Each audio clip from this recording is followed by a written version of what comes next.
Bonjour, mon nom est Jocelyn Pinet. Je suis un auteur, un conférencier, un consultant. Je travaille avec des organisations un peu partout dans le monde, en Afrique, en Europe, en Amérique, en Asie, et j'aide les gens à comprendre les problèmes auxquels ils font face et à trouver des façons d'y répondre.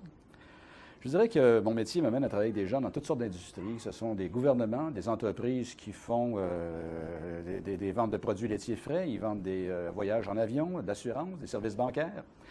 Ils sont donc dans toutes sortes d'industries. Et en même temps, il y a une constante à tout ça. Tout ça, c'est que les gens, c'est humain. Les entreprises sont humaines, d'abord et avant tout. Et que peu importe où on est dans le monde, il y a toujours des gens. Par contre, quand on travaille avec des gens qui viennent de différentes cultures et de différents milieux, la langue est parfois un problème. On a évidemment des gens qui parlent un peu français, un peu anglais, mais c'est rarement leur langue maternelle. Et donc, pour aider les gens à comprendre les situations auxquelles ils font face, j'ai souvent été appelé à faire appel à des exemples, mais des exemples qui parlaient à tout le monde. Et pour moi, ce qui était évident, c'est que la nature parle à tout le monde. Il y en a partout de la nature, tout le monde connaît ça. Et donc, j'ai graduellement trouvé des exemples qui amenaient les gens à comprendre des comportements humains, mais avec des analogies qui étaient issues de la nature. Et donc, j'ai écrit un livre qui s'appelle Nature humaine, ou Human Nature en anglais, et qui présente aux gens des façons de voir la vie ou de comprendre comment nous, les humains, on agit dans certaines conditions. Je vous disais tout à l'heure que mon métier est d'aider les gens à comprendre les problèmes auxquels on fait face, trouver des façons d'y répondre, et que si partout sur la planète on avait des humains, ils sont bien sûr tous différents, mais en même temps, je trouve qu'on est pas mal semblables, tout le monde. On a tous envie d'avoir des vies qui sont productives, de contribuer à la société, d'avoir le sens qu'on fait une différence et qu'on se sent nourri par la vie. Je ne sais pas si vous êtes comme moi, mais je remarque que souvent, ce n'est pas le cas.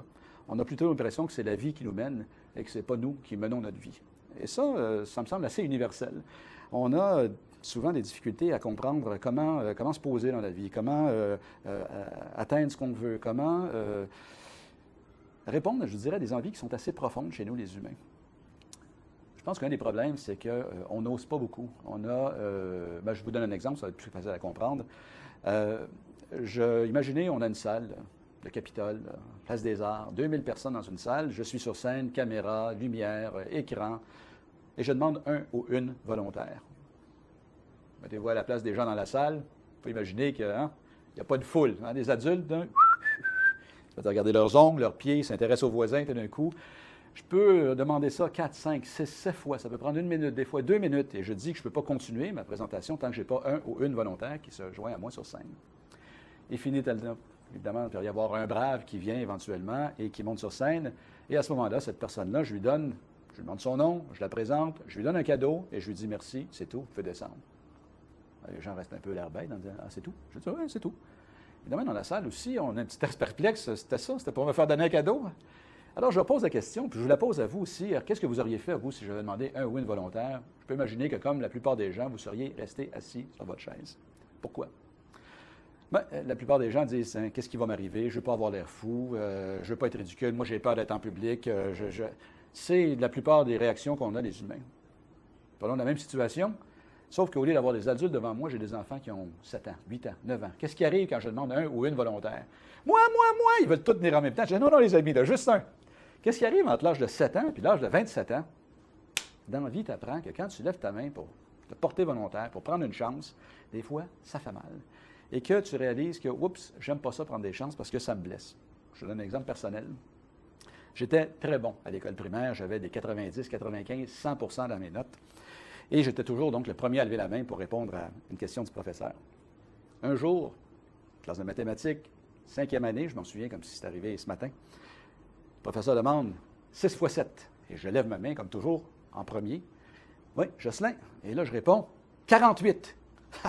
Tout le monde part à rire, mais la classe éclate de rire. Et je me souviens du sentiment à ce moment-là d'avoir honte. Si j'avais pu creuser un trou dans le plancher de la classe pour disparaître, je l'aurais fait. Imaginez un petit garçon de 5e année, 4e, 5e année, et qui, tout d'un coup, se sent ridicule. Je suis tout le temps bon, moi. Tout le monde me trouve bon, tout le monde me trouve pas, tout le monde m'aime. Et là, je suis la risée de la classe. Je suis comme le niaiseux. Ça faisait mal. Pensez-vous que j'ai levé la main aussi vite la fois d'après? Pas du tout. Tout d'un coup, je ressens ça encore. Et donc, on apprend dans la vie à ne pas prendre de chance. Dans le cours d'école, tu es fin, tes amis t'aiment, mais au ballon chasseur, toi, tu es bien mauvais. Et tu es tout le temps le dernier sur le mur. Hein? Ah, correct. On va prendre Jocelyn. Hein? n'aimes pas ça jouer au ballon chasseur après un bout de temps parce que le sentiment d'être ridicule, personne n'aime ça. Et donc, dans la vie, on apprend que, oups, il ne faut pas prendre de chance. Mais en même temps, on est fait pour grandir. Ça, c'est l'analogie du crabe. Le crabe, vous avez trouvé ça dans mon livre, c'est un animal, vous savez, c'est pas un animal, un crustacé qui a besoin de sortir de sa coquille pour grandir. Un peu comme un serpent, mais un homard, un crabe, doit sortir de sa coquille, c'est-à-dire qu'il se fait une nouvelle carapace. Il laisse donc tomber sa carapace pour s'en faire une nouvelle. On peut imaginer qu'un crabe, dans le fond de l'océan, ça n'a pas beaucoup de prédateurs. Hein? C'est un animal, du moins un crustacé, qui est assez bien protégé. Mais sans carapace, extrêmement vulnérable. Et donc, le crabe doit se trouver un endroit sécuritaire pour être capable de muer, pour laisser aller sa carapace et s'en faire une nouvelle. Les humains aussi, on est fait pour grandir. Si on ne peut pas grandir, si on reste dans notre carapace, qu'est-ce qui se passe? C'est en dedans qu'on force. Et là, on se crée des problèmes parce qu'on a besoin de grandir. On est là pour apprendre, on est là pour se développer. Et donc, on se crée des problèmes de famille, on se crée des problèmes d'emploi, on se crée des problèmes de santé parce qu'on a besoin d'expérimenter des choses qui nous font grandir. Des choses que je dis, c'est mieux de choisir les choses qui nous font grandir et donc de prendre des chances, de lever sa main. Et donc, si vous voulez avoir une vie plus riche, plus audacieuse, qui vous nourrit plus, une des choses que je conseille aux gens de faire, c'est lever votre main. Portez-vous volontaire, prenez des chances. Et donc, le crabe qui doit, lui, sortir de sa carapace, très vulnérable, s'il ne peut pas se trouver un endroit sécuritaire, le crabe tombe en état de stress. Et donc, les humains aussi. Ça m'amène à l'analogie du poisson rouge. Vous savez peut-être que si vous prenez un poisson rouge et que vous le mettez dans un petit bocal, le poisson rouge, il reste petit. Vous prenez le même poisson rouge, vous le mettez dans un grand bocal, le poisson rouge grandit. C'est donc l'environnement du poisson rouge qui détermine sa taille. Les humains, on est un peu pareil. Quand on a l'impression qu'on ne peut plus apprendre, on ne peut plus se développer, on ne peut plus grandir, peut-être ce n'est pas nos compétences ou nos habiletés qu'il faut mettre en question. Hein. Souvent, on pense que c'est moi, je ne suis pas assez bon, je devrais être plus capable, je devrais... Non, des fois, c'est juste qu'on n'est pas dans le bon bocal. Il faut changer d'environnement, il faut changer de bocal. Il faut se trouver quelque chose de plus grand qui nous appelle à nous étirer. Je suis sûr que vous avez tous vécu des expériences en changeant d'emploi, en changeant de quartier, en changeant de pays, en visitant, par exemple, où là, d'un coup, vous apprenez des nouvelles choses, vous découvrez des choses, vous prenez de l'expansion, vous grandissez et votre vie s'enrichit de nouvelles situations, de nouvelles circonstances. Et donc, l'analogie du poisson rouge nous rappelle que il faut constamment, si on veut se développer, si on veut grandir, trouver des environnements qui favorisent notre croissance, qui favorisent notre développement. Ça demande une certaine volonté. Comme on est habitué dans nos vies, ou du moins dans nos pays plutôt développés, à être relativement confortable. On a des environnements qui sont assez sécures. On n'est pas trop stressé dans la vie. On peut l'être, mais la plupart d'entre nous, on mange correctement, on a des emplois convenables, mais c'est en dedans souvent qu'on ne se sent pas nourri. Et donc, il faut trouver des façons de sortir de nos environnements et se forcer un peu à le faire. Je vais vous parler d'une autre analogie pour comprendre cet exemple-là. C'est celui de la grenouille, l'exemple de la grenouille. Vous savez peut-être, vous ne faites pas ça à la maison, là, mais si vous mettez une grenouille dans un pot d'eau bouillante, donc vous faites bouillir de l'eau, vous mettez une grenouille dedans, la grenouille, parce que c'est un animal à sang froid, sans le changement de température subi, et elle va sauter en dehors du pot, c'est-à-dire qu'elle ne restera pas dans le pot. Mais par contre, si vous prenez une grenouille, vous la mettez dans un chaudron d'eau froide et que vous faites monter la température et que tranquillement, la température change, la grenouille ne se rend pas compte du changement, elle va mourir ébouillantée. On est, nous aussi, les humains, on est plus comme ça. On se contente ou on vit dans des environnements qui pourraient être néfastes pour nous, qui sont mauvais pour nous et qui, parce qu'ils ont toujours été là, parce qu'on a arrêté de les questionner, parce qu'on ne se pose pas trop de questions sur nous et sur notre bien-être dans ça, on endure des circonstances, on tolère des faits qui, autrement, nous rendraient malheureux. C'est-à-dire que si on tombait dans cet environnement-là aujourd'hui, on se dirait, est-ce que vraiment c'est là que je veux être? Et donc, une des difficultés aujourd'hui, c'est de comprendre comment est-ce qu'on sort de l'environnement quand on est déjà. Et donc, ça demande de prendre un peu de recul et de travailler avec des gens qui nous aident à voir autrement. Et donc, ces gens-là, il y en a partout autour de nous. Hein. Je dis, moi, si vous voulez connaître la réponse à votre question, regardez à qui vous posez la question. Hein? Et les personnes à qui on demande, on sait qu'ils vont donner tel ou tel genre de réponse. Donc, si vous voulez connaître la réponse à votre question, regardez à qui vous posez la question.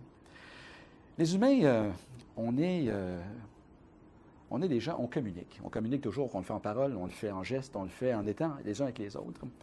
Et donc, je vais vous parler d'une autre analogie de mon livre qui est celle de la bardane. La bardane, le chardon, les tocs, hein, vous connaissez ça, ça s'accroche après les vêtements. Ça s'accroche aussi facilement après le poil des animaux. Et c'est comme ça que la bardane se reproduit. C'est-à-dire, elle s'accroche après vos vêtements, le poil des animaux, et puis au hasard des chemins où elle tombe, les graines se produisent et poussent comme ça.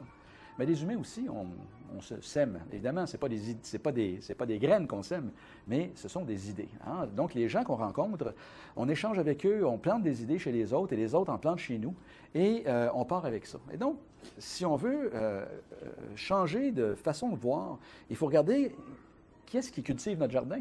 Qui sont les gens, qu'est-ce qui sèment chez nous? Quelles sont les graines qu'on fait pousser dans ma tête et quelles sont les graines que je fais pousser chez les autres? Quelles sont les conversations que j'ai? Est-ce que je suis quelqu'un qui, dans la vie, voit toujours le verre à moitié vide? Que je me plains de ce que j'ai pas, mais je ne fais pas d'effort pour avoir ce que je voudrais. Hein? Si j'étais, si j'avais. Et si on change notre conversation, si on sème d'autres graines chez les autres et chez nous, et qu'on se met à regarder la vie comme étant une possibilité, c'est-à-dire qu'est-ce que je voudrais et qu'est-ce que je pourrais faire pour l'avoir, et que là, plutôt que de regarder l'impossibilité, on regarde les possibilités de la vie, il n'y a pas de limite. Regardez, on est autour ici dans une serre, ça pousse ici de façon magique. Mais ce n'est pas magique, c'est la nature, c'est la vie, c'est fait comme ça. C'est vrai aussi pour nous, les humains. La vie est faite d'abondance, est faite de choses qui sont là pour nous servir. Il faut apprendre à aller les chercher et à les demander. Et souvent, on ne le demande pas. Et donc, une des choses que moi j'ai appris dans ma vie, c'est de faire des choses qui sortent un peu de l'ordinaire, de demander des choses qui sortent de l'ordinaire, de l'impossible même, parce que ce qui semble impossible pour moi est très possible pour quelqu'un d'autre. Et donc, c'est possible dans la vie, ces choses-là. Et donc, encore une fois, il faut voir quelles sont les conversations que je tiens, quels sont les échanges que j'ai avec d'autres. Est-ce que je parle de possibilité ou d'impossibilité? J'étais il n'y a pas longtemps avec une jeune dame qui était devenue, par héritage, millionnaire et qui avait réalisé tout d'un coup que toutes les choses qu'elle avait dit au cours de sa vie, si j'étais riche, je ferais telle chose, j'écrirais un livre, je partirais en voyage, je m'achèterais une maison, j'aurais... Et là, tout d'un coup, qu'elle avait l'argent, elle réalisait qu'elle ne faisait pas plus ça. Elle n'écrivait pas plus de livres, elle ne voyageait pas plus. Et que tout d'un coup, l'excuse de l'argent disparaissant, elle devait se poser des questions sur « mais qu'est-ce que je veux vraiment? » C'est ce que je vous invite à faire, c'est regarder qu'est-ce que vous voulez vraiment. Est-ce que dans la vie, vous avez ce que vous voulez? Ou est-ce que vous avez la vie qui vous a été donnée parce que les circonstances les ont présentées comme ça? Avez-vous fait des choix? Au contraire, est-ce que vous avez pris ce qui était offert? Ça peut être correct. Hein? Je ne dis pas que ce n'est pas correct de prendre ce qui vous est offert, mais si on n'est pas satisfait, si on n'a pas la vie qu'on veut, si on n'a pas une vie qui nous nourrit, si on se sent mené par la vie et que ce n'est pas nous qui menons notre vie, bien là, il faut se poser des questions sur qu'est-ce qu'on veut et faire des gestes en conséquence. Et je vais vous laisser sur une dernière analogie. C'est celle de l'avalanche.